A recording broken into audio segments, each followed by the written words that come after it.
Eis como ficou o helicóptero de prefixo M7005. Pouco depois de levantar voo, explodiu e incendiou-se. No seu interior estavam o governador Roberto Silveira, o jornalista Luiz Paulistano e o fotógrafo Elcio Reginaldo dos Santos. E esse acidente foi um acidente que decorreu do senso de responsabilidade que ele tinha. Estava havendo grandes enchentes, inundações em várias regiões do estado do Rio, e ele estava em Petrópolis. Havia lá uma residência de verão dos governadores do estado do Rio. Ele estava passando lá, trabalhando, mas passando as férias com a família, para poder conviver mais com os filhos, essa coisa toda. É uma coisa que a família fazia todo ano. Porque no resto do ano, mal o Roberto era visto, porque ele trabalhava dia e noite. E ele ficou muito preocupado com essas enchentes, essas inundações, populações desassistidas, gente morrendo e tal. Ele queria que eu arranjasse o helicóptero, e eu falei, olha, Roberto, o helicóptero para ir a Pádua, ele não serve. Não serve porque ele não tem autonomia de voo para ir até Pádua. A distância é muito grande. Você não vai resolver. Eu já arranjei umas caminhonetes que foram para lá, e você não fica preocupado, não deve ficar preocupado com isso. Mas eu quero ir, eu vou lá, tenho que tomar conhecimento de tudo. Ele era obstinado. E era um homem que, quando queria as coisas, queria, daí os seus êxitos. Ninguém queria que ele fosse, mas ele temou e foi. Jorginho queria ir com ele não deixou Jorge ir junto. Ele virou para mim, né, e disse assim, dessa vez você não vai. Né? E ele tinha uma forma de, quando ele apertava assim os lábios, é porque tinha algum problema, e eu já sabia, né? Não ia me arriscar, né?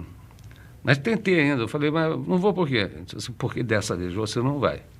Mas ele embarcou no heliponto que existia no Palácio Rio Negro, que era a residência em Petrópolis dos presidentes da República.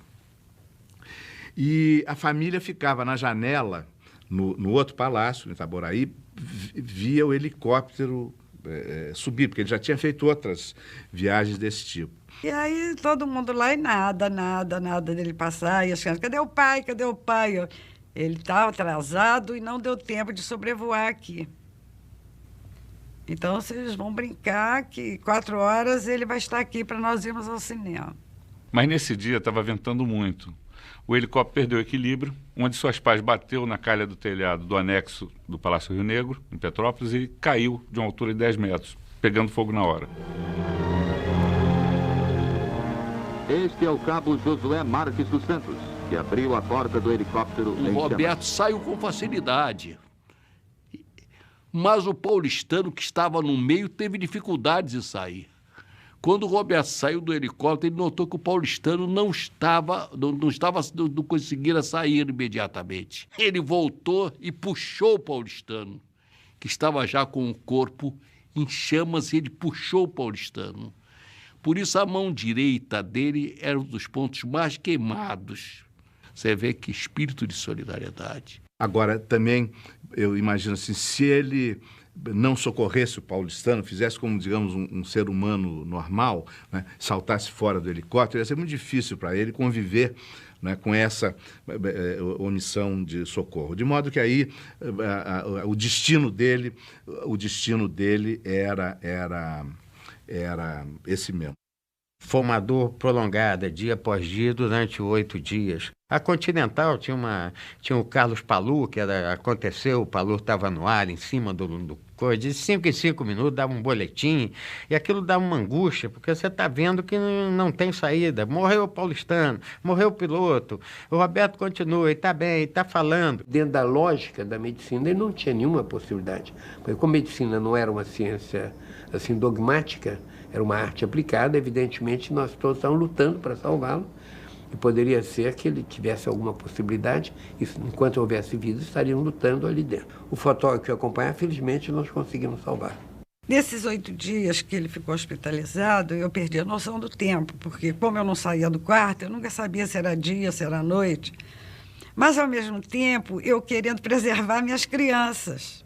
Eu tinha certeza que o Roberto ia ficar bom e ia voltar para casa. Então, eu não queria que eles sofressem com antecedência. Mas quando tudo aconteceu... Olha, nós tínhamos essa esperança. Não sei se a nossa esperança fosse aquela esperança dos que desejam muito aquilo. A nossa esperança se alicerçava nos nossos sonhos. Então nós tínhamos que ter muita esperança. E a população toda que o estimava, essa também tinha muita esperança. Pelas mesmas razões que nós tínhamos. É claro que os que não gostavam de nós, nem possivelmente dele, tinham outras esperanças. O PSD, o Celso Peçanha, começou a se ensaiar para assumir o governo com o Roberto Wilber, porque o Roberto estava liquidado. Eu fui chamado, vim e disse, não concordo com isso. Não aceito. O Roberto está vivo, ele é o governador. Eu era o líder da oposição. Sim, eu já soube disso, que queria que eu assumisse logo, mas eu sabia, talvez mais do que eles, a situação como estava. Hamilton achava que sabia e tinha medo, já que eu sempre trouxe, tinha medo que alguém falsificasse a assinatura do Roberto. Mesmo as pessoas que não simpatizavam com o Roberto, mesmo adversário, foi um sentimento, uma pessoa nova que chegou onde chegou, uma carreira meteórica daquelas, né?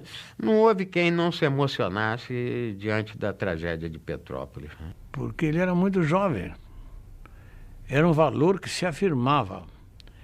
E eu vim observar, né, o quanto ele deitava raízes de solidariedade junto da população, junto dos municípios do interior do antigo estado do Rio.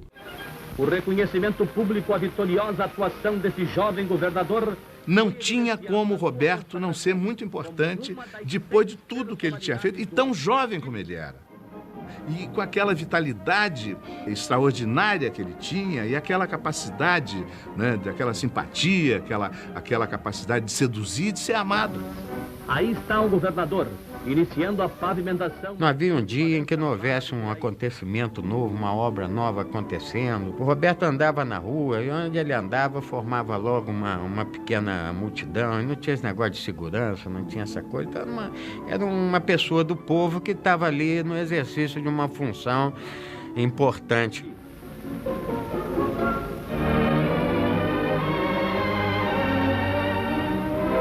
Eu não sei, dizem que as pessoas às vezes têm alguns pressentimentos que sequer percebem.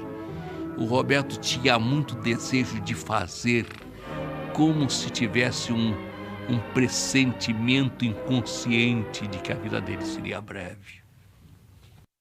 Ele naquele sofrimento final, transmitindo ainda graça e alegria aos que estavam ali com ele, né, e que tinham que aguentar firmes ao lado dele e saíam do quarto para ir chorar no corredor do lado de fora, né, porque não podiam chorar ao lado da cama do Roberto. Quer dizer, uma vida extraordinária, né, apesar de tão curta, né, que outro brasileiro com menos de 40 anos, né, terá feito mais do que o Roberto? Acho que nenhum.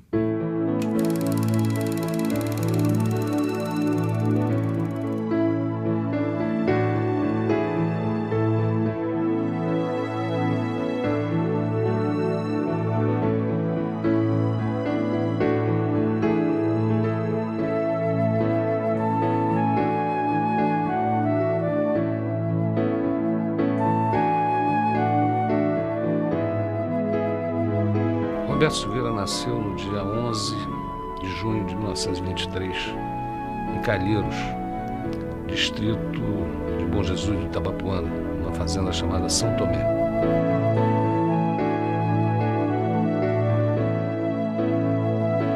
Ele era bisneto de açorianos e os portugueses do continente, quando vinham para o Brasil, sempre procuravam ficar nas cidades. Já os portugueses açorianos, quando vinham para o Brasil, eles queriam ir para o interior, para conseguir terras, né, espaço, que era exatamente o que faltava, né, para eles naquelas ilhas, naquele arquipélago, né, de ilhas vulcânicas. Então eles sempre iam para o interior. E é interessante perceber que açorianos como Silveira, Goulart, Vargas, né, esses açorianos se encontram num determinado momento da história brasileira e fazem exatamente a passagem, né, do Brasil rural para o Brasil urbano. Ou seja, eles fazem um caminho inverso.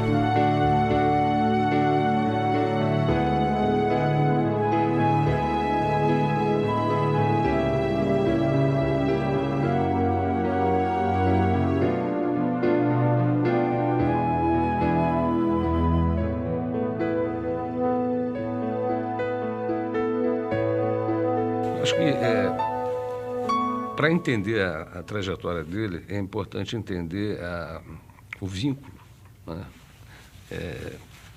que a família tinha, né, com Getúlio. O Getúlio ainda do Estado Novo. Né, e para entender isso também é importante entender a história da fazenda, entender o apoio que Getúlio deu aos cafeicultores. O pai do Roberto, né, ele era profundamente getulista. E quando percebeu que o seu filho caçula, né, tinha uma vocação política assim, muito evidente, ele queria que o seu filho fosse liderado do Getúlio. O Roberto veio de uma família do norte do estado do Rio, que tinha tido uma situação não de riqueza, mas de um certo conforto material, e depois perdeu tudo. E ele foi para Niterói como um menino muito pobre, né, para estudar, obcecado com a ideia de estudar. Aí foi morar em pensão junto com o Badigero, o irmão mais velho, que também seria depois governador do estado do Rio, junto com o Zé Silveira, o outro irmão dele, que talvez na época já fosse estudante de medicina. A situação nossa era tão difícil que nós comprávamos marmita para um e comíamos 3. Reforçava com pão e banana. E assim que o Roberto começou a vida dele em Niterói. Ele, para se sustentar, o primeiro trabalho que ele fez foi vender laranja no ginásio onde ele estudava. A ascensão do Roberto Silveira foi surpreendente. Eu o conheci no curso complementar de Direito. O Roberto logo teve ideia de organizar um centro acadêmico que não existia dos alunos do curso complementar. Ele foi o primeiro presidente deste centro e eu fui o primeiro secretário. Começamos aí, né, em 1942. Isso coincidiu com a entrada do Brasil na Segunda Guerra Mundial. Então, os estudantes fizeram movimentos de apoio à entrada do Brasil na guerra e movimentos de cooperação com o esforço de guerra brasileiro. Por exemplo, eles tinham lá um negócio chamado Movimento da Formiga, que chegou a ter um programa de rádio.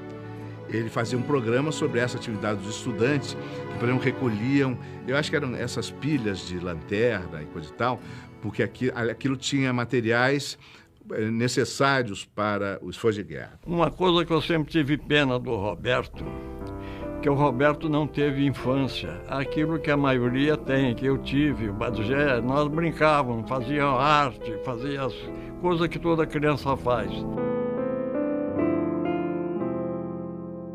O Roberto não teve isso. O Roberto, muito cedo, ele amadureceu, tinha um comportamento de adulto. E o Roberto, com 16 anos, ele começou a trabalhar num jornal chamado Diário da Manhã.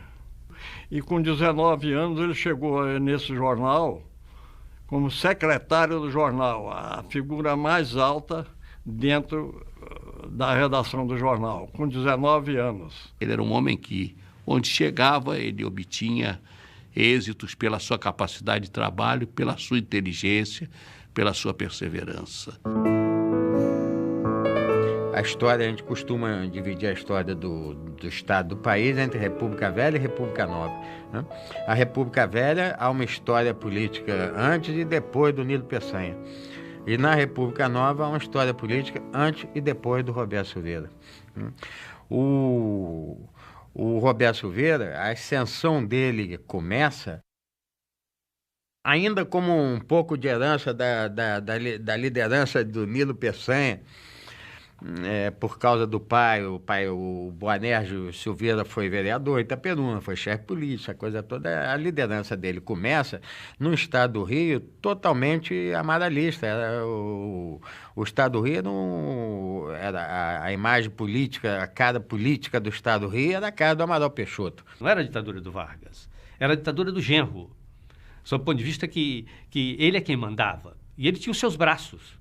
Os braços que mandavam, e eram braços muito fortes. Por exemplo, um gaúcho chamado Agenor Barcelos Feio, que era um homem da Brigada do Rio Grande do Sul, que veio como um homem forte da ditadura de Amaral no estado do Rio de Janeiro. Ele mandava em tudo. Ele nomeava os prefeitos, ele não tinha deputado, os prefeitos não tinham Câmara, então um poder total, absoluto, um poder real, majestático, né? A estrutura que ele montava era a estrutura para não perder a eleição. Por exemplo, o cartório, quer dizer, o tabelião, que exercia o papel do escrivão eleitoral, quer dizer, controlava os títulos, etc., era do PSD. E esse era tratado com absoluto respeito, esse tinha a melhor fatia do registro de imóvel, que é o que dava dinheiro em cartório. O médico nomeado pelo Estado era do PSD. O promotor público era do PSD. E o juiz também era, porque ele queria ser promovido. E o padre, porque precisava das benesses do Estado para fazer as obras sociais dele, também era do PSD. Então, acabou. Você não tem como fugir disso, né? O PSD era o partido que representava toda a estrutura do Estado Novo. Mas o Getúlio teve uma grande percepção da mudança que o país estava sofrendo e criou o Partido Trabalhista Brasileiro, o PTB, exatamente para... Ele percebia que que o Brasil estava deixando de ser um país rural e estava passando a ser um país urbano. Então, a estrutura do Estado Novo era rural, né? O PSD era um partido com as oligarquias rurais, com as lideranças do interior, né? E o Getúlio quis fazer um partido que tivesse a cara do operariado que estava surgindo, né? E das lideranças urbanas, enfim. Meu pai, ele, num primeiro momento, ele foi para o partido que, obviamente, seria o natural, que era o PSD, né? Mas ali ele foi cerceado, porque ele era um garoto, né? Enfim, era um menino de 20 e poucos anos. Ele chefiava a chamada ala moça. Era uma gurizada. Ele era o líder dessa facção dentro do PSD. Mas ele chegou à conclusão de que ele não se elegeria deputado, e muitos deles não se elegeriam no nosso partido, porque era um partido que tinha uns cobras de votos, partido dos coronéis da roça, dos fazendeiros, dos homens do comércio, dos homens das classes liberais. Num determinado momento, né, por determinação, inclusive, do Boanerges, né, o pai dele, ele ajudou a fundar, entrou para o PTB, né, e saiu candidato. Ele acha que ele se fez deputado com uns 1.000 e poucos votos. No PSD ele estaria devorado. E se elegeu com um voto, né, de diferença. Ele foi o último colocado com um voto, né, à frente do primeiro suplente. E o Roberto foi eleito e fomos deputados juntos. Ele, do PTB, aliado ao PSD, era uma linha onde nós votávamos, eles votavam e vice-versa. Éramos uma espécie de duas pessoas unidas numa só. Foi assim que eu conheci o Roberto. Combativo, inteligente. E ele, sendo um jovem, a tendência natural é de ter uma surpresa. Mas um garoto de 23 anos, já aqui deputado, só tem grandalhão da política aqui, eram poucos jovens ali. E aquilo ele é encarado assim como uma surpresa, e a imprensa, até por instinto, até dava uma divulgação, né? E ele foi se credenciando politicamente perante a opinião pública e perante nós do PSD também, que éramos os cardeais. Naquela época a coisa era muito misturada ainda, porque os dois partidos eram partidos de apoio a Getúlio Vargas, né? Criados por ele. Então não tinha muita diferença no primeiro momento. A diferença estava exatamente no que o Getúlio tinha imaginado, quais seriam os papéis desses partidos, né? Eu acho que, num primeiro momento, só Getúlio entendia exatamente o que ia acontecer. E Roberto e o grupo dele, eles organizam o PTB no estado do Rio. Eles tiveram essa missão de organizar em uma meia dúzia de municípios, eles vão e organizam. Ele, no início, quer dizer, assim, com todas as dificuldades, ele percebeu que ele tinha que construir o partido em todos os municípios. Então foi município por município. Alguns episódios que devem até ter sido contados aqui, como o sujeito do Bumbo. Chegaram num município do interior, ele mais um companheiro dele, na festa, né, da cidade, tentaram fazer contato com as lideranças locais, vereadores, essa coisa toda. E ninguém queria saber de PTB, né? E muito menos daqueles 2 ou 3 jovens ali de 21, 22, 23 anos. Mas tinha uma festa na cidade, então tinha uma bandinha tocando, aquelas bandinhas... Tá lá a bandinha tocando e a banda, o que acontece? O maestro da banda era do PSD. Ele tentou pegar o maestro da banda, não conseguiu. Então eles estão vendo lá a banda passar, né? Então, passada a festa, quer dizer, terminada a festa, a banda toda vai para um bar e fica todo mundo sentado lá, tá, o camarada lá do Piston, o camarada... Todo mundo vai sentar, são os aristocratas da banda. Agora tinha um sujeito, que era o tocador de bumbo, que estava sentado no meio-fio. Sujeito pobre, humilde e tal. E, tipo assim, eu era excluído da banda, né? Então Roberto disse, bom, vou ver quem é esse cara. Eu disse, eu vou montar um PTB aqui no Carmo, nem que seja com... Bom, vou lá conversar com o cara. E acabou, montou o PTB do Carmo. Eu acho que naquela primeira fase, né, do partido, o PTB era um exército de Brancaleone. Não tinha nenhuma liderança assim, mais expressiva, essa coisa toda. Bom, eu acho que de alguma forma ele conseguiu ir juntando, reunindo lideranças que tinham potencial para expressar, né, a tal nova realidade que o país começava a viver. E em outra cidade, como é que ele vai montar o PTB? Não tem ninguém do PTB nessa cidade, não tem ninguém que possa montar, é tudo PSD.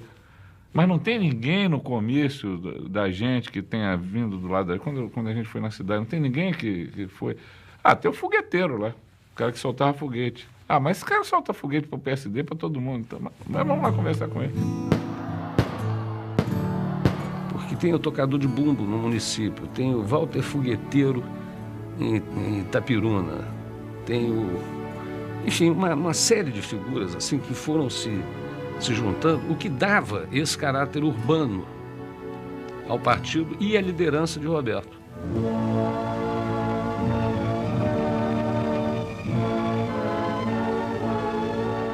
Bom, então ele, em 47, ele foi deputado. Reeleito em 50, já com uma votação muito maior. Nessa eleição de 50, voltou ao governo da República o presidente Getúlio Vargas, eleito pelo voto direto, pelo PTB, ao qual pertencia o Roberto. Em que centenas de milhares de pessoas, expandindo sua alegria, queria ver e aplaudir o paladino do maior pleito que nossa história registra. Foi eleito governador do estado do Rio o futuro embaixador Hernando Amaral Peixoto, candidato que era genro, inclusive, do presidente, e que teve o apoio do PTB do estado do Rio. Então, o Roberto, muito jovem, foi ser secretário do Interior e Justiça do estado do Rio, né? Cargo em que ele se deu muito bem, porque com aquela experiência dele de garoto pobre, jornalista, radialista, ele conhecia bem os problemas com os quais ele tinha que lidar. Isso já começou a dar ao Roberto uma boa dose de experiência administrativa. Niterói era a cidade que recebia o que era melhor que vinha do interior. E era uma cidade onde todo mundo se conhecia. Uma cidade de 250 mil habitantes, que tinha um prosaico trampolim na praia de Caraí, onde se podia ir e se jogar. Quer dizer, era alguma coisa que não era poluída, que você podia frequentar.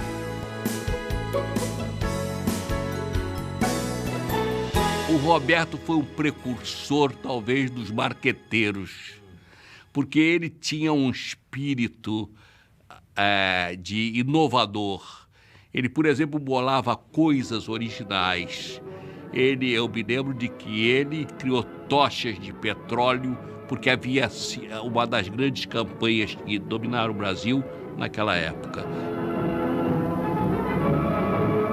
Foram muitas passeatas. E ele, em Niterói, ele liderou essa campanha pelo petróleo é nosso. E ele era uma espécie de guru da minha geração. O Roberto era um homem muito alegre, né? Muito alegre. Um homem vitorioso, alegre. Ele, nas maiores vicissitudes, ele era um homem que, pela alegria, reconfortava os outros. Nós fomos a um baile e o pai e a mãe dele eles fizeram questão de irem ao baile também, coisa que eles não faziam nunca, e ficaram perto da nossa mesa. E aquele negócio de casa sua filha com o filho do vizinho. Então eles ficaram incentivando, vai dançar com ela, e vai dançar. Eu sei que foi assim que começou, foi num baile.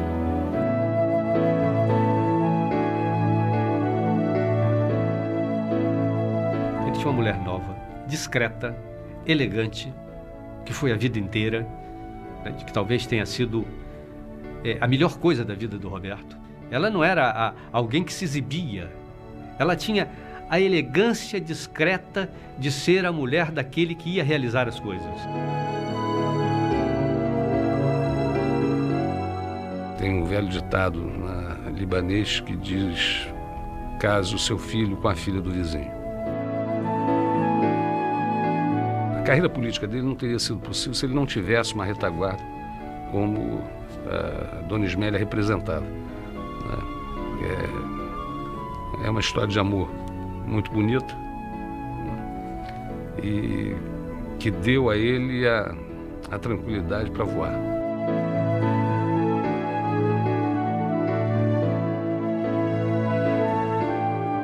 E dali ele sai vice-governador, sai candidato a vice-governador com o Miguel Couto, que era o candidato do Amaral.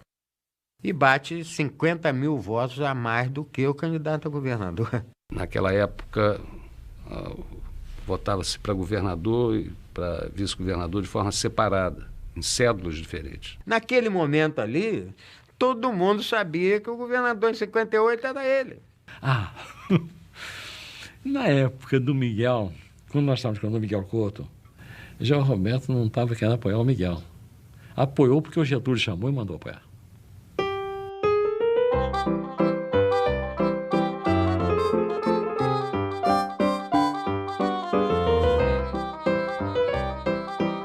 Havia muita gente que achava que o Roberto era comunista. Muita gente. E muitos padres iam pro púlpito na missa de domingo dizer que o Roberto era comunista. O Roberto Silveira era vice-governador. Quando o João Goulart chama ele para participar da comitiva que iria para os Estados Unidos, para a Casa Branca, simplesmente o visto do Roberto não saía. E não se sabia por quê. O João Goulart disse: ou vai todo mundo ou não vai ninguém. Ele não fez nada de errado. Ele era estudante, depois deputado estadual, ele participou de tudo quanto é campanha, entendeu? Contra a Guerra da Coreia, pela entrada do Brasil na guerra, pela criação da Petrobras. Ele participou disso tudo e na época isso era visto como coisa de comunista. Então ele teve o nome dele em fichas, né, do DOPS por causa disso. Ele não tinha nada de comunista. Olha, com certeza ele tirou desse episódio uma lição. E até criou um slogan para a campanha dele: com o apoio do povo e a proteção de Deus. Tanto que ele teve de pegar o bispo de Niterói, dando uma declaração pessoal que o Roberto era um homem cristão, que ele não era comunista, que tipo assim mesmo, quase quem quiser pode votar nele, porque ele não é comunista.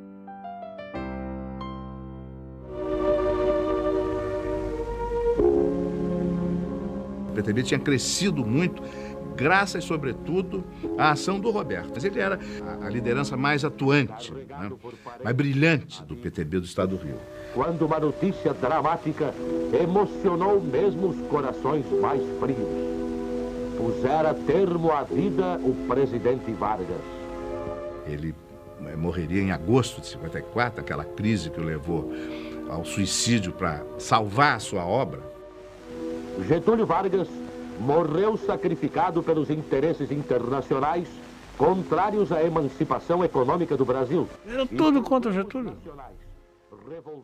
Só quem estava com o Getúlio no 24 de agosto eram os trabalhadores, os sindicatos e as lideranças populares.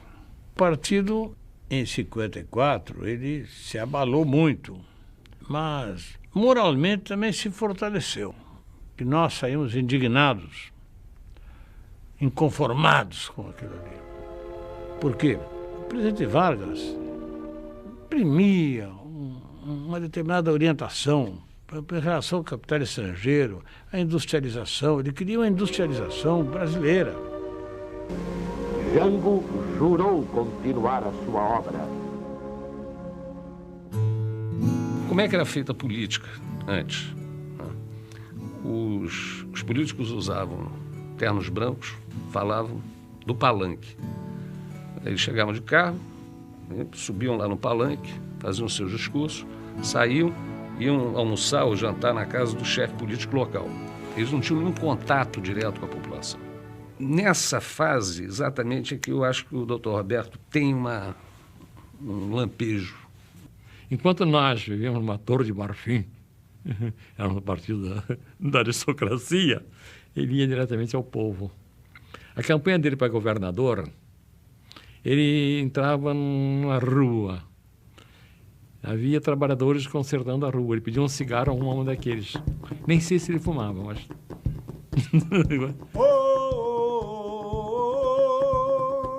Roberto vai ser governador. E ele me disse o seguinte: eu vou ser candidato a governador do estado e vou ganhar as eleições.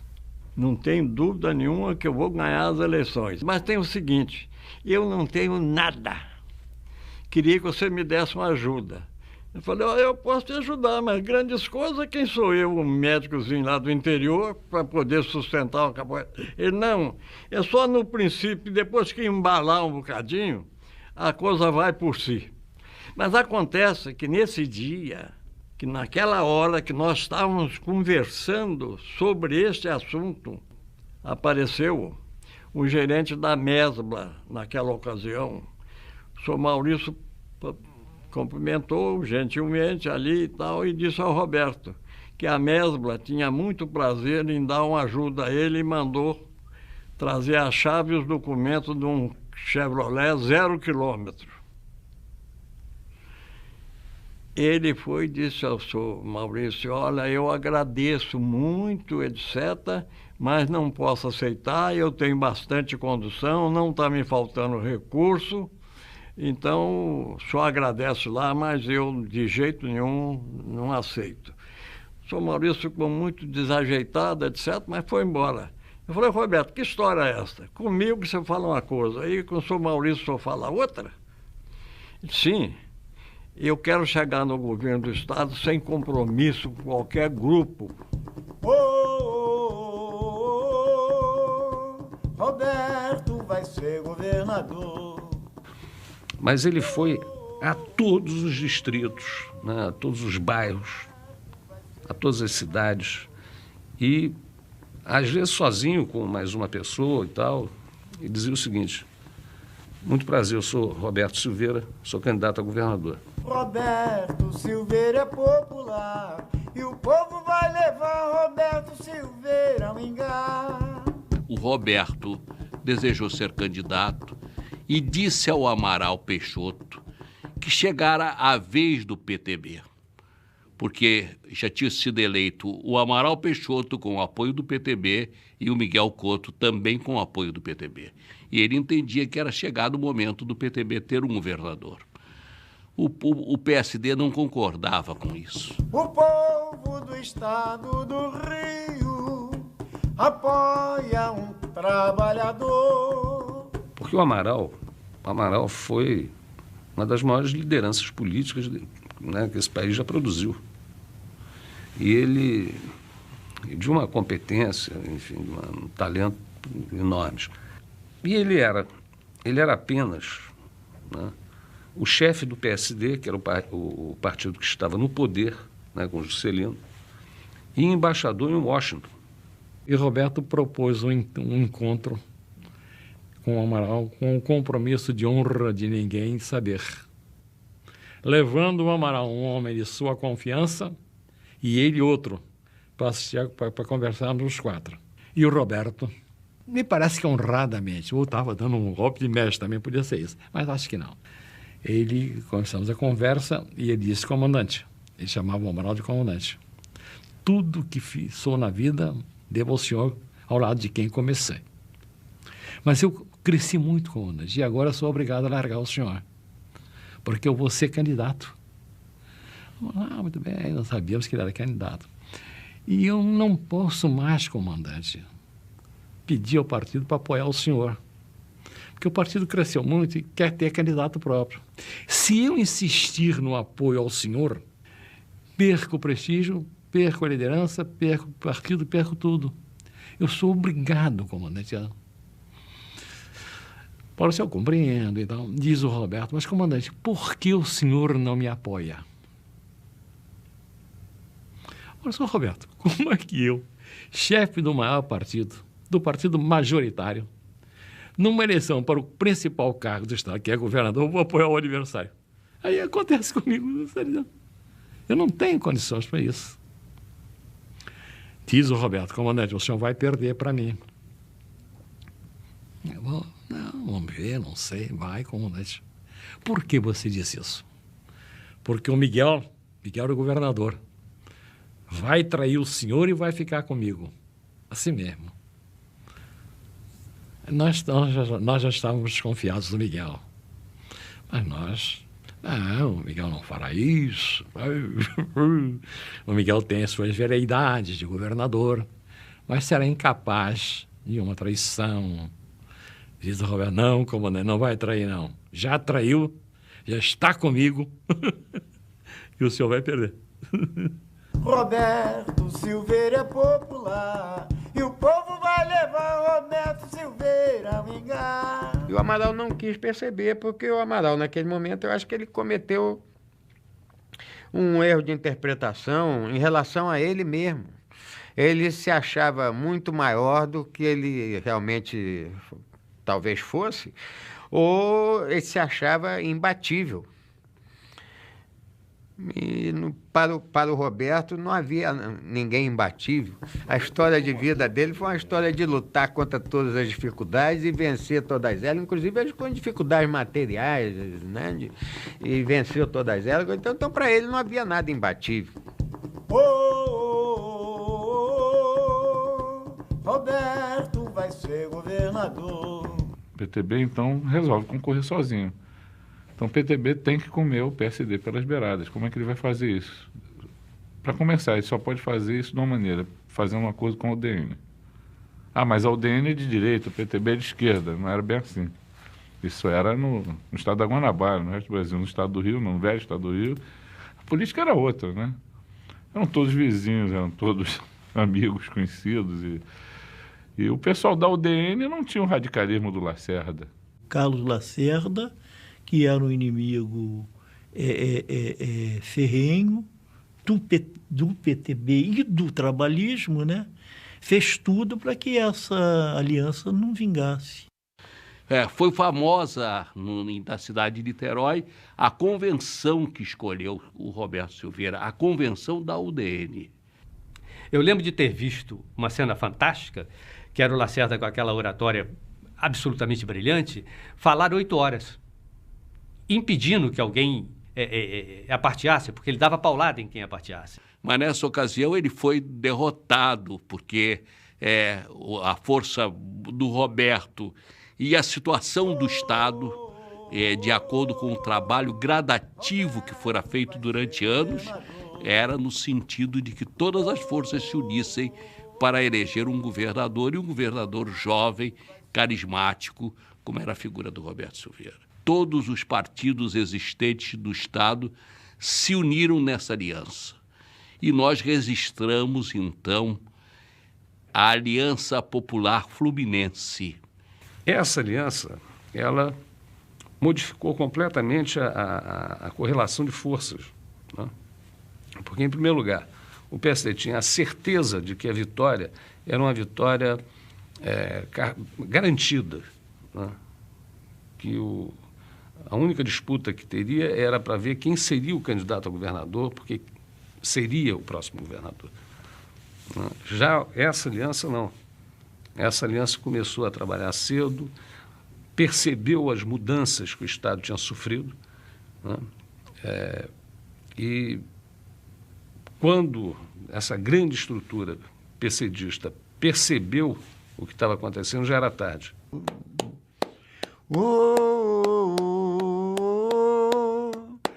Roberto vai ser governador.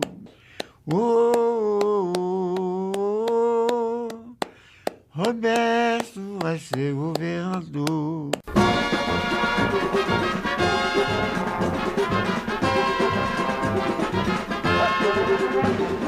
A campanha dele foi toda idealizada por ele.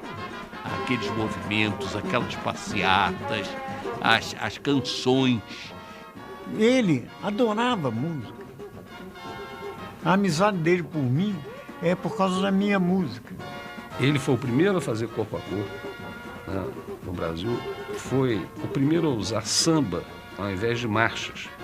Porque até 58, você imagina que, em termos de propaganda, as marchas eram mais condizentes com aquele espírito de duas guerras mundiais, né? E o samba era considerado meio que um gênero menor. Mas ele piscia daquilo, cantava junto, ajudava a escrever a letra e criava slogans. O homem é bom trabalhador e popular, deixa o Roberto trabalhar. O homem é bom trabalhador e popular, deixa o... Ele foi o primeiro homem a utilizar o Ibope e as sondagens de opinião pública. Eu conheci o Paulo Montenegro, pai do Carlos Montenegro, que é o atual diretor do Ibope, quando fundaram o Ibope, foi fazer umas primeiras pesquisas do Estado.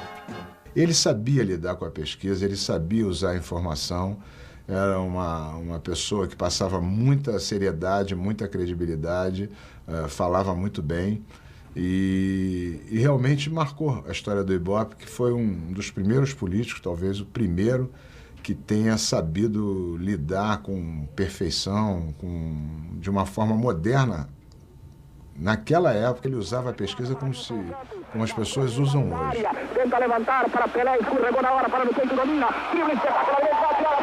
O pleito se dava logo após uma conquista inédita do Brasil, pela primeira vez campeão mundial. E, por coincidência, a vitória do Roberto Silveira era tão esmagadora quanto foi o placar do último jogo da seleção brasileira contra a Suécia. Eu acho até que isso foi motivo de um jingle da campanha. Vai começar o prêmio. A moedinha é lançada. O veterano Amaral Peixoto dá uma bronca em Agenor Barcelos Feio. Aquele que não é bonito. Foi uma paródia, né, de uma transmissão de futebol. Então, nessa transmissão, quer dizer, ele coloca... São dois times que disputam, né? O time do Roberto, né? O time do PTB e o time dos ricos. O time dos ricos, que era o pessoal que era os adversários, né? Corvo! Carlos acerta. O mais ofensivo sai com a bola, mas leva um drible de Jango. João Goulart por baixo das pernas e cai na tribuna de imprensa, onde já se viu o Amaral. Senhores ouvintes, o homem está fazendo embaixadas no meio de campo. E atenção, atenção. Robertinho vai para o comando do ataque brasileiro. Faz tabelinha com o Miguel. Deixa a bola no pé de Robertinho, que passa por Tenório e marca.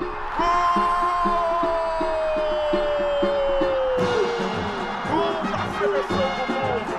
Gol de Robertinho. Para ele chegar a esse placar, ele usou muito bem a pesquisa.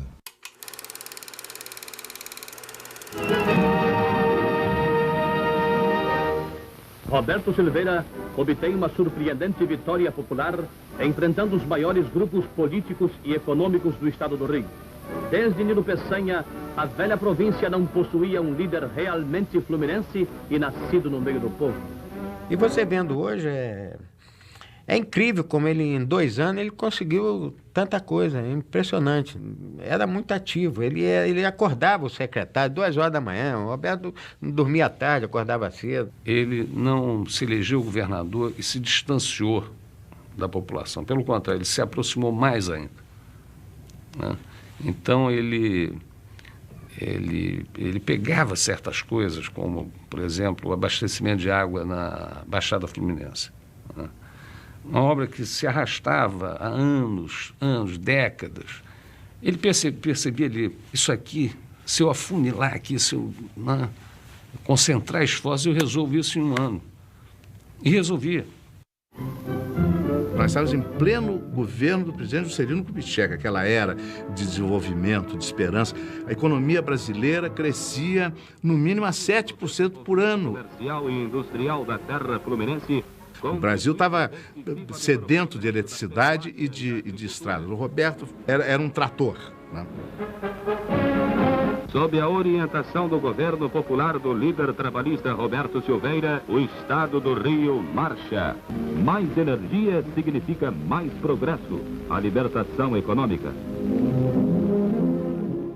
Bom, o governo dele foi um governo bom, sem deslizes, na minha opinião, sem safadezas, na minha opinião.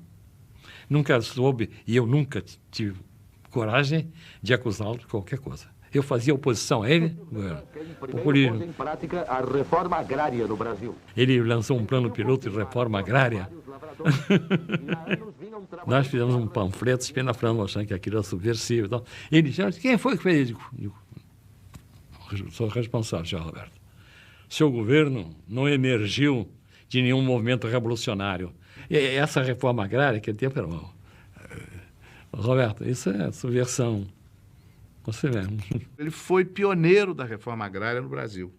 Embora a Constituição não desse permissão aos governos estaduais para fazer reforma agrária. Mas quando ele começou o negócio da reforma agrária, eram em terras que não eram particulares, eram em terras que já estavam desapropriadas. Ele começou a instalar, fazer assentamentos de trabalhadores.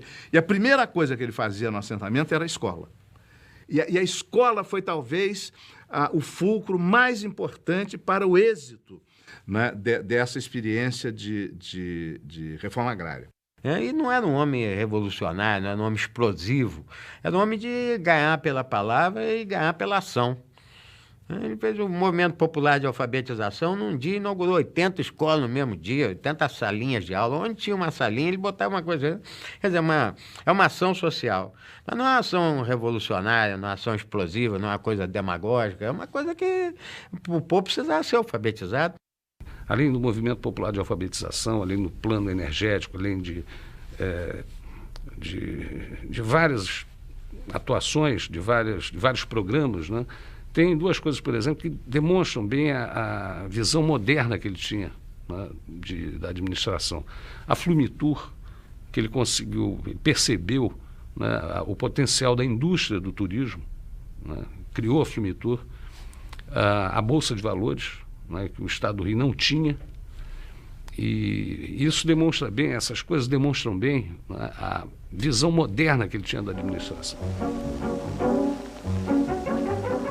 O governador determinou a formação de uma comissão para elaborar um documento apoiado por todos os partidos políticos, no qual fique claramente estipulado o direito do jogo de bicho na terra fluminense, produto do lucro, amparar os necessitados, auxiliando... Não houve um dia lá que eu fiz um requerimento, pedindo que o governo informasse a Assembleia quanto recebeu, como aplicou.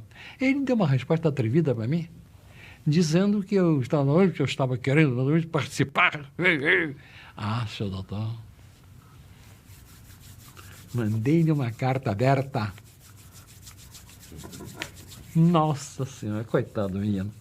Então eu dizia na carta que um cidadão que exerce o governo e recebe dinheiro que não contabiliza e chamado a prestar contas desse dinheiro, não tem que tomar ar de rapazola valentão, não.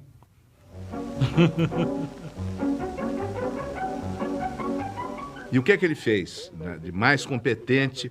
Inventou a transparência na política brasileira. No dia da entrega do dinheiro dos bicheiros, ele fazia uma concentração no estádio Caio Martins, que era o maior estádio de futebol de Niterói. Tinha um monte de freiras e padres e frades e coisa e tal.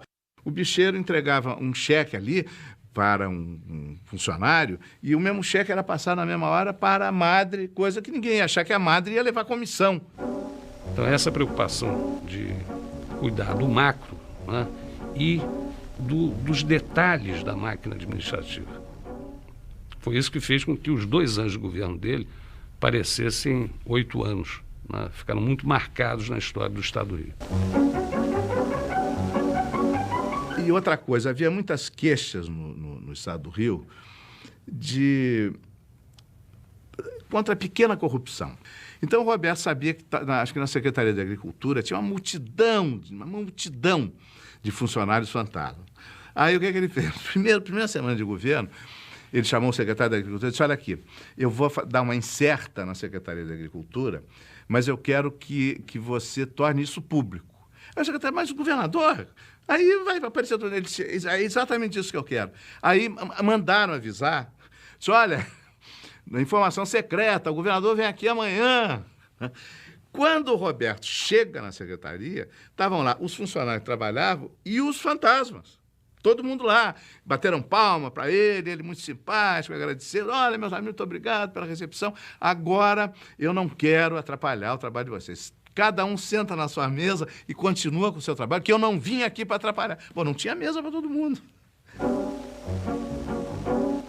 Isso justifica, né, o carisma que o Roberto inspirava nos outros, né? Apesar de todos os esforços, os soldados do fogo e a polícia não conseguiram reprimir a sanha dos populares, que crescia a cada momento, quebrando, incendiando, destruindo. No primeiro ano do governo dele, ele viveu uma experiência terrível, da qual ele saiu muito bem. A estação das barcas ficou reduzida a um montão de ruínas fumegantes. O pessoal que estava ali na fila das barcas e não podia embarcar, porque não tinha barca, não sei o que e tal, se revoltou e começou a quebrar tudo. E no que quebra, alguém foi lá e tocou fogo, né? Todo esse estado de coisas foi provocado pelo descaso do grupo carreteiro.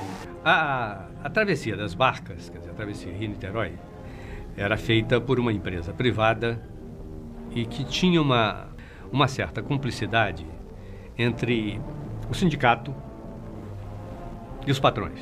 Ele dizia o seguinte: olha, faça uma greve que eu preciso pedir, porque essa autorização de aumento vinha do governo federal, que era quem explorava, quem autorizava, que era o concessionário da travessia das barcas.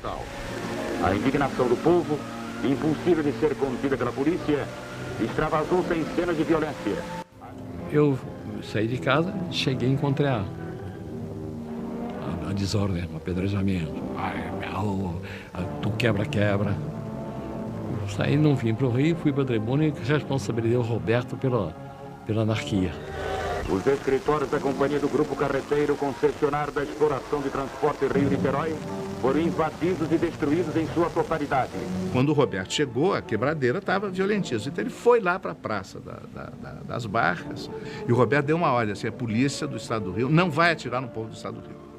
Então, Sabe, foi aquela coisa em que o sujeito decide o seu destino nos 10 segundos em que ele pronuncia essa frase. Se ele não fizesse isso, seria uma carnificina.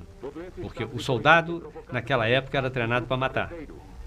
Ele via um soldado, vinha de uma ditadura longa. A lucidez dele impediu que isso acontecesse. O palacete dos carreteiros foi igualmente invadido e destruído. A multidão arrasou a suntuosa residência, não poupando absolutamente nada. Ao mesmo tempo que ele era uma pessoa muito doce, muito dada, muito popular, muito risonha, ele também sabia ser duro na situação, no momento exato em que a situação acontecia e exigia dele que ele fosse duro e enérgico.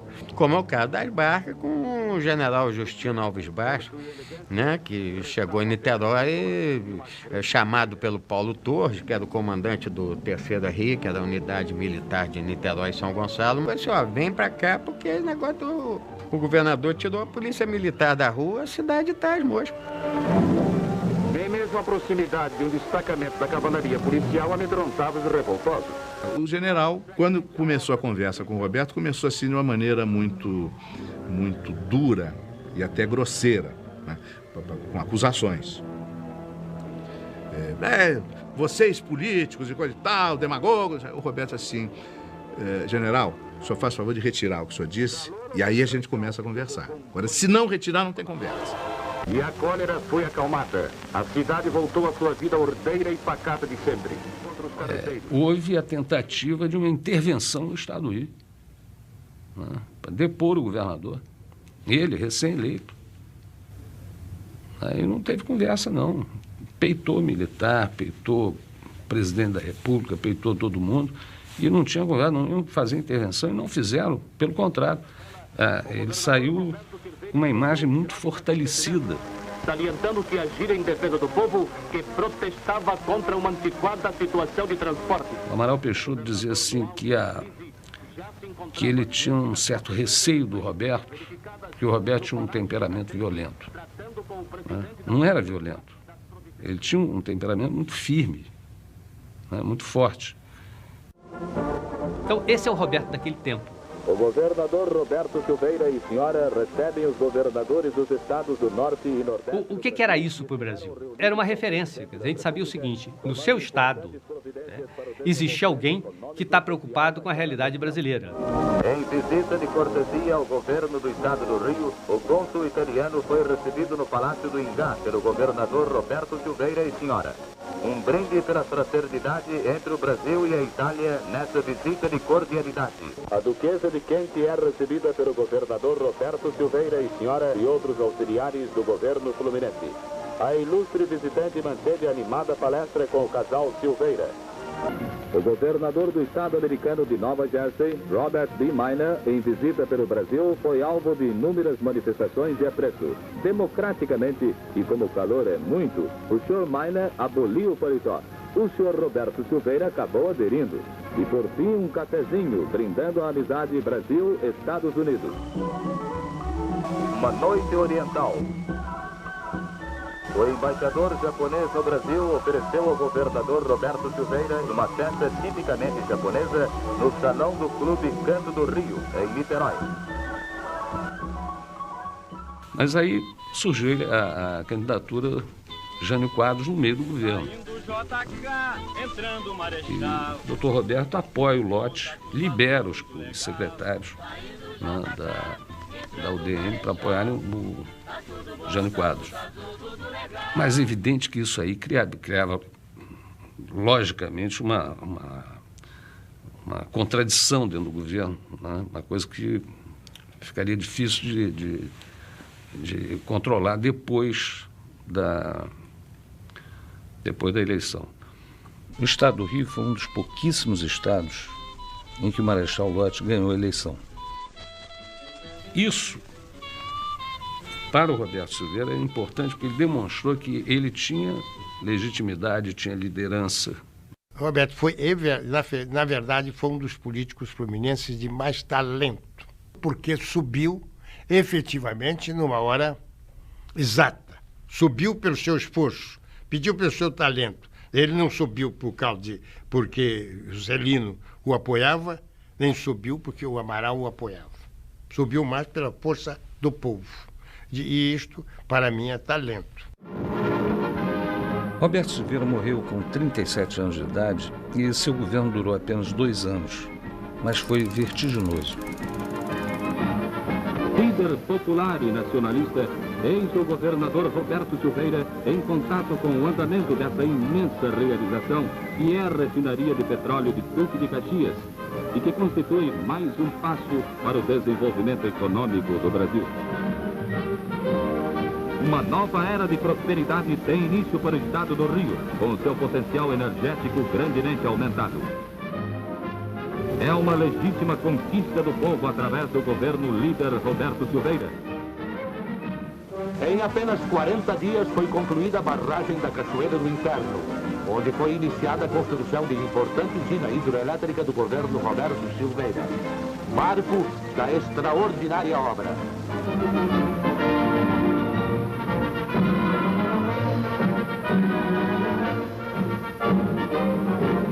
Inaugurada a nova estrada que liga o Rio à cidade serrana de Teresópolis. O presidente Juscelino Kubitschek foi acompanhado pelo governador do estado do Rio, senhor Roberto Silveira, cuja ação no governo do próspero estado vem surtindo efeitos realmente surpreendentes. Graças a esta nova via, o percurso Rio-Teresópolis poderá ser feito, no máximo, em hora e meia. O governador Roberto Silveira inspeciona a RJ2, considerada a espinha dorsal do estado do Rio. Faz a ligação da capital fluminense ao norte, indo até a divisa do Espírito Santo. É de grande valor econômico para os dois estados.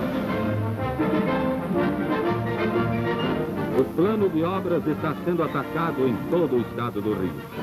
As obras do túnel do Saco de São Francisco é um dos pontos mais vigorosos da atual administração do estado. O túnel já é uma realidade.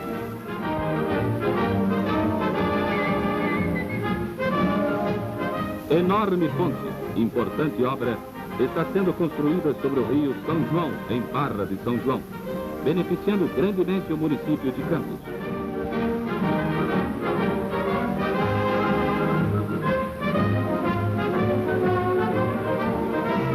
A rodovia de São José do Rio Preto, construída pelo governo Roberto Silveira, trouxe o progresso ao celeiro avícola de Petrópolis e descobriu uma região de paisagens turísticas maravilhosas.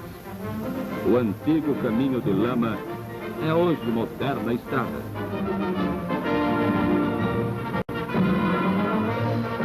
Roberto Silveira prossegue nos trabalhos da estrada que liga Cabo Frio a Arraial do Cabo e que dá acesso à Fábrica Nacional de Álcalis de grande valor econômico para o país. Maior progresso para uma importante região turística do estado do Rio.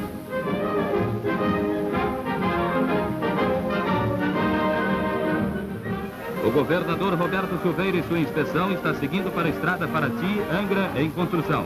A rodovia pioneira está sendo aberta em plena Mata Virgem. Os obstáculos dos rios inconstantes e dos rochedos da Serra do Mar estão sendo rompidos.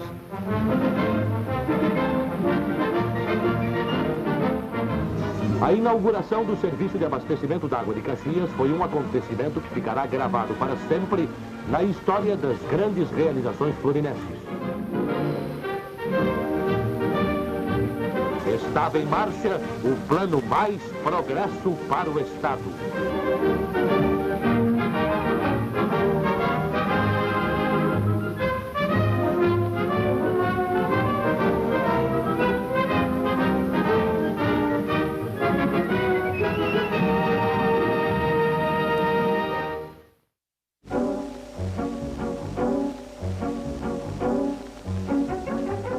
E um dia eu disse ao Álvaro Fernandes, se o Roberto não morre, teria sido caçado, preso na Revolução do Castelo Branco.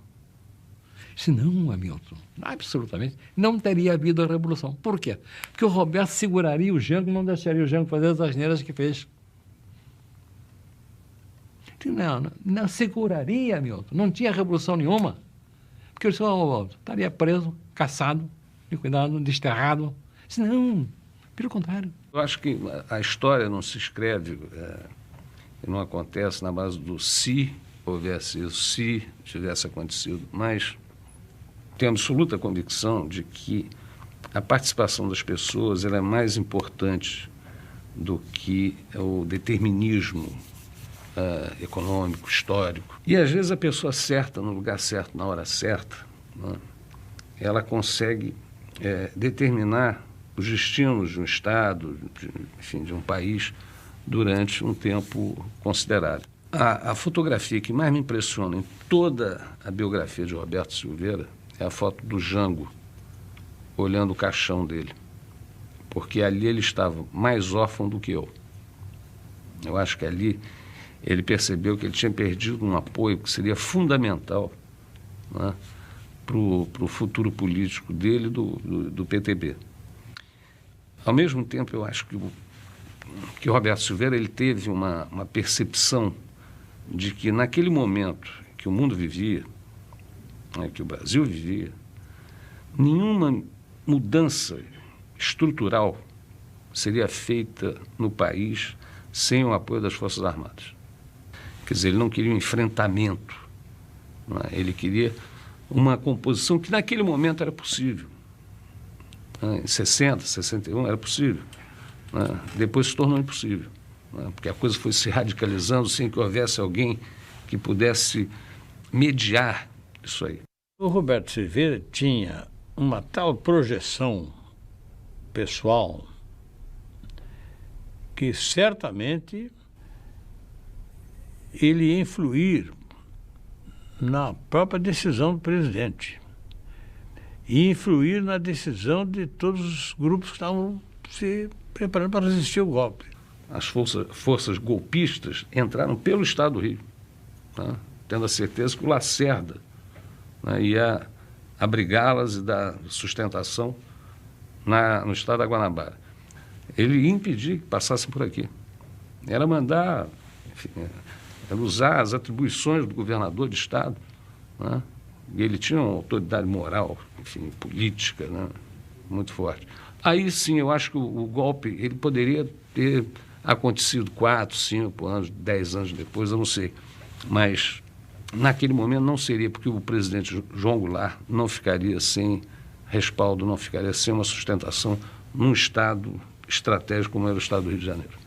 E agora, meus senhores, chegou o momento culminante desta festa. É a palavra da maior força popular nacionalista do estado do Rio. Vai falar o futuro presidente da República, Roberto Silveira. Eu vou falando com franqueza, abertamente, mas eu vou defender na trincheira popular, com unhas e dentes, a execução do meu plano de energia elétrica, de estado de rodagem, de assistência social. Aqueles que preferirem a acomodação devem sentar-se à beira do caminho, como os desalentados e os enfraquecidos, a fim de que não impeçam a marcha vitoriosa dos ideais do trabalhismo brasileiro.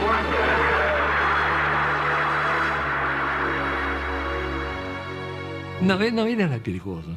Ele era quase irresistível. Entende? Mas assim, porque ele tinha... Agora, não fazia outra coisa, não pensava em outra coisa. Não respirava outra atmosfera. Política, política, política, governo.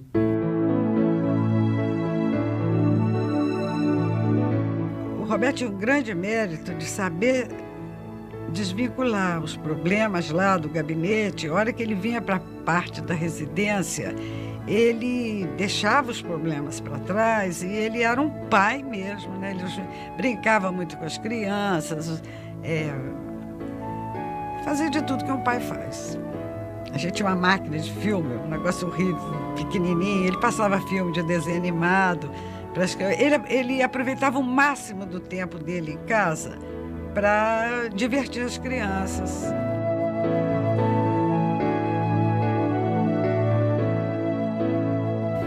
Ele era uma pessoa muito carinhosa.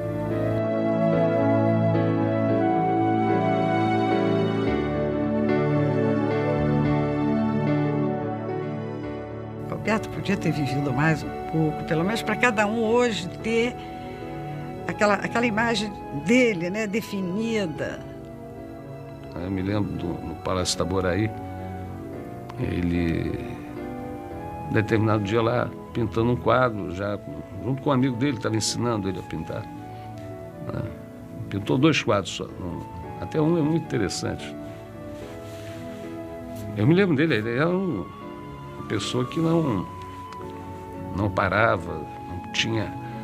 Ele queria, sempre que eu acho que ele tinha essa sensação de que ele ia viver pouco. Mas a lembrança que... Não é exatamente uma lembrança. Eu trato disso como uma herança. A herança que ele nos deixou foi o amor das pessoas, o carinho que as pessoas, durante muitos anos e até hoje, manifestam. Não havia lugar, como não há lugar que a gente vá, que não encontre alguém que conheceu o Roberto, que tem uma história carinhosa para contar, que tem um caso engraçado, uma coisa de uma tirada inteligente, rápida dele. Então é uma coisa assim de um carinho. É uma herança fantástica, porque você ter uma sensação de se sentir em casa em qualquer lugar, né, que você vá e tal, essa herança não pode nem ser medida, porque ela é uma preciosidade.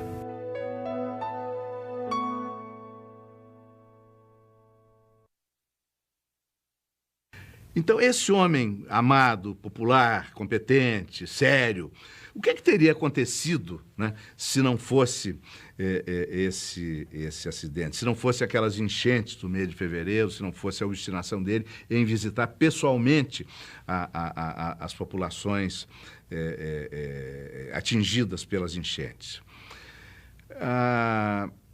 Ele iria longe. Não resistindo aos cruéis padecimentos, o governador Roberto Silveira faleceu, provocando a sua morte tremendo impacto em todo o país. Eis a última canção que eu fiz em teu louvor. Eu fiz esse samba enquanto ele estava sendo sepultado. A própria natureza está em pranto. Adeus, menino bom, descansa em paz. Entraste glorioso para a história brasileira, Roberto Silveira.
Lá bem longe de onde eu vivo, numa estrada sem destino, uma cerca abandonada, esperando por ninguém.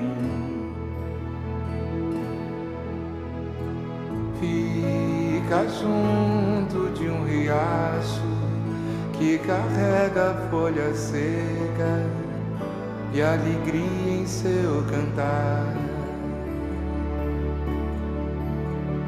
Serve de saudade pro meu pranto, de tristeza quando eu canto, de sossego e nada mais. A velha cerca no caminho, ondulada e sem carinho, há quanto tempo não me vê? É que também no meu caminho meu amor ficou sozinho e por isso sem você. Lembro que lindeza enluarada, minha bela namorada, sem saber o que dizer pra mim. Lembro nossas mãos entrelaçadas, nossas mãos desesperadas e um amor que não tem fim. Lembro sua voz dizendo triste que de tudo quanto existe o amor é todo bem de ser. Lembro seu andar de meio jeito, coração batendo ao peito e um amor pra oferecer. Oh não, minha velha companheira, minha vida é vida inteira de amor e mais querer. Mande pelo vento seu recado, pra que ela do meu lado seja nossa até morrer. Até os 9 anos de idade, Roberto achava que tinha sido achado numa pedra que existia na fazenda São Tomé. Naquela época, as crianças sempre queriam saber de onde tinham vindo. Então o irmão mais velho dele, o Badigé, os pais diziam que tinha sido achado na porteira da fazenda. O José, outro irmão, tinha sido achado perto da casa, né? E Roberto tinha sido achado numa pedra, né? Essa pedra eu acho que é emblemática na vida dele, porque a vida dele foi uma vida muito difícil, né? E o fogo é um outro elemento também que o acompanha a vida inteira, desde a origem vulcânica dos Açores, né? Passando pela luta pela Petrobras, o quebra-quebra das barcas e o próprio acidente, né, que o matou. Então, acho que essas duas coisas, a pedra e o fogo, resumem bem o que foi a vida de Roberto Silveira.